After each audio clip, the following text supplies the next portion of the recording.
Alright, I'm gonna kind of go into, some of the backstory and the reasons for judgment, for the eternal damnation.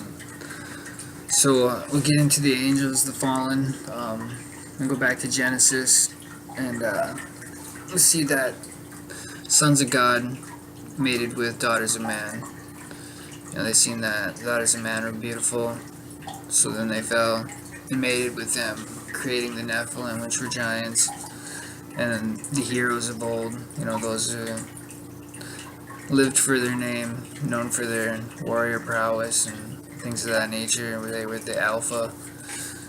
And these were, of course, sons of hybrids, basically, between angels and man. And what that really is, in the eyes of God, is you have your sons, you can call them. But what they are entities far more powerful than that of man. They are older consciousness, they are more powerful because of that, because they came into existence sooner.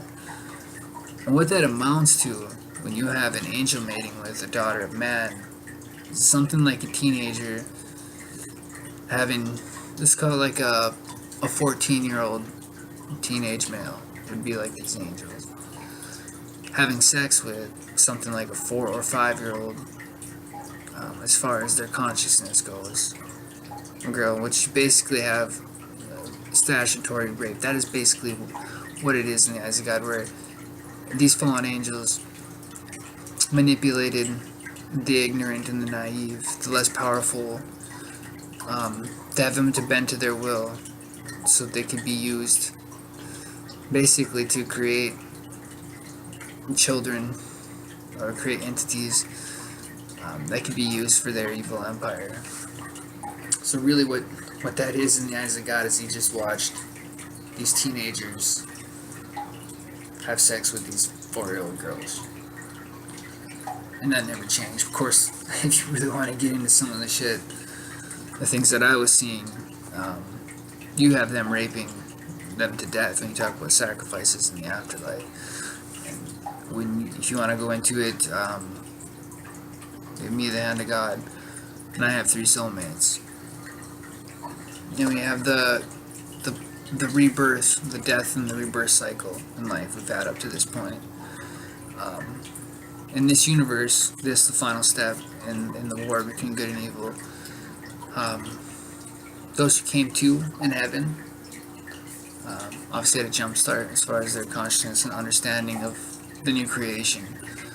And then you had us, those who were with me, the hand, coming to as children again. And it's kind of the way it goes, evil has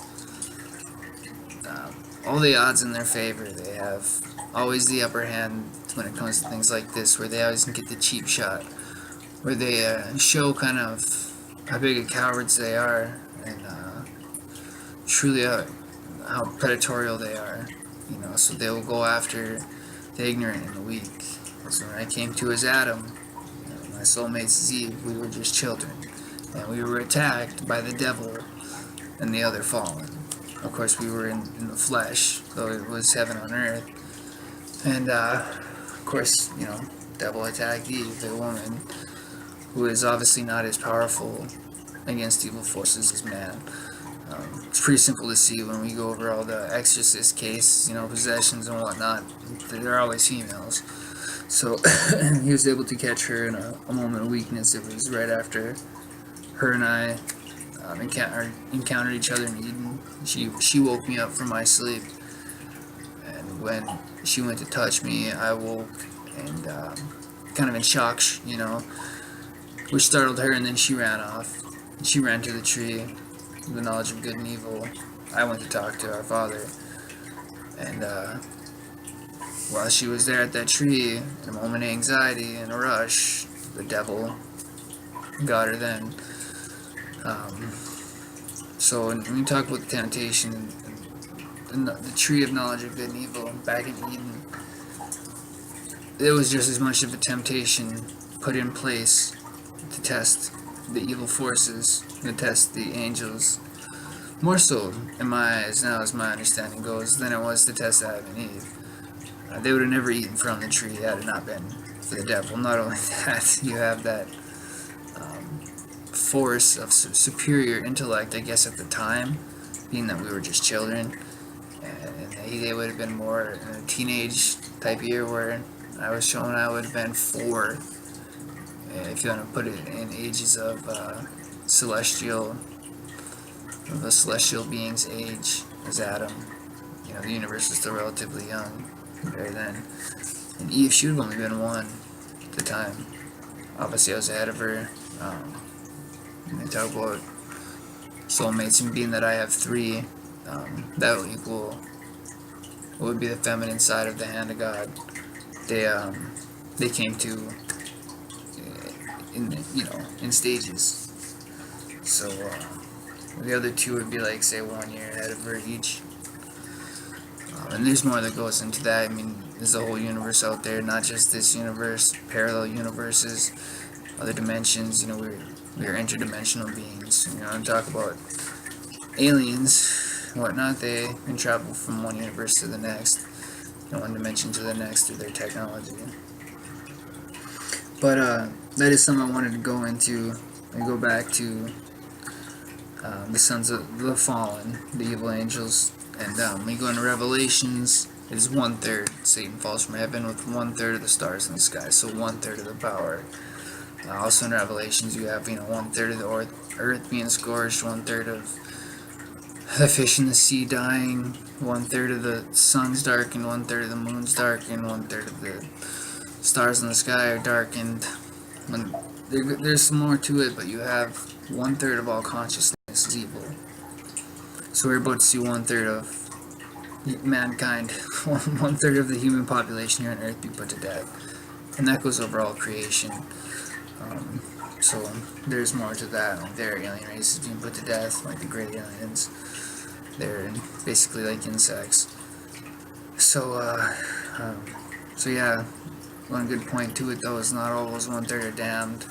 The youth and that we will be saving in the course of the next 1,000 years as we judge the dead. They won't be incarnate here on Earth, but in other realms and such. So that, you can put it this way, the curse, this was a line that played very powerfully in my mind when the visions and everything got so very powerful about a year ago. Anyway, the line goes, the curse has been drawn, the die has been cast. And something just kept playing over and over again. Well, this is evil, this is the curse in life, and the die has been cast. So die, And, or you can talk about hustling the devil, and we're playing craps, and that fool's casting a die. You're never gonna get a 7, fuckhead. But for some reason, they kept trying to win, versus I guess they would have never laid it down. That's always supposed to be that way, but so they were born under the curse. So for the youngest ones, we will save as many of those as we can. I think in the end, the best I got right now is that 1/4 of all life on Earth, or all consciousness, will be damned for all eternity, and 3/4 will live on in eternal bliss. Pretty good odds, when we talk about life. So 3 people, 3 to 1. One person's got to suffer forever. 3 get to live in eternal bliss. So, not bad. I don't even know. Let's hope that it's 20%. So, 5 to 1 or 4 to 1. But yeah, that's kind of a quick insight into the battle between good and evil. This is nature in life. Now, this isn't the first time there's been an eternal damnation. Life, there is no start to life. It has always been. So, in a new story in life, which we have here, with Jesus and I being the 2 almighty sons, and we have our soulmates, where I have 3, Jesus has 1. In order for that to happen, and you have to start anew, where basically God Almighty breaks off a piece of himself or expands to a certain degree, has his 2 sons in place, and we may have existed elsewhere. We may have been angels in a past story. It's hard to say for sure. But or then we are ready and privileged and blessed enough to become God, become sons raised by God Almighty, and our soulmates.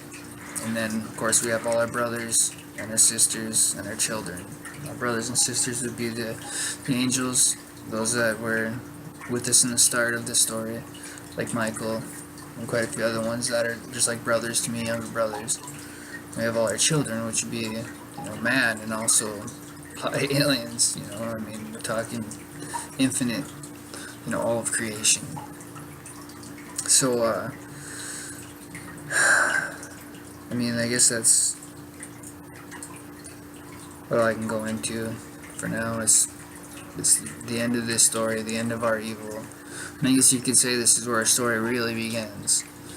But as far as what makes us unique, what were the struggles of, our story was evil we dealt with. We're now past that. I'm just about, and we'll get to go into the great beyond, or the devil, as he likes to put it, we're off to Never Never Land. Well, time's up, Hug. So, yeah, it's gonna be cool. I know that Jesus and I have other brothers and sisters out there who have already damned their evil. Their story has ended as far as dealing with evil. So it's gonna be wonderful. And to say how many there are, fuck, good luck, infinite, So for those of you who watch it and watch this, thanks, and get ready for the big bang, because this shit is gonna go down like overnight, like bang, by 1/3. So that's gonna be pretty brutal. So I wanted to kind of go more into that. You might as well call these, everyone in the evil empire is a pedophile, sex offender, rapist, murderous, torturous rapist. For those that do not sign up with them, they prey on the weak, they prey on the young and naive. They are nasty. They are the epitome of loser and everything nasty. Later I'll go into into the personalities of evil, how they click, how that machine as far as evil goes, like Gog and Magog, and catch the devil going, oh Gog, oh Magog, oh Gog, oh Magog, total fag. They go against creation. They were not created. And then I'll go into how evil came about and how it comes about with each story in life. So that's it.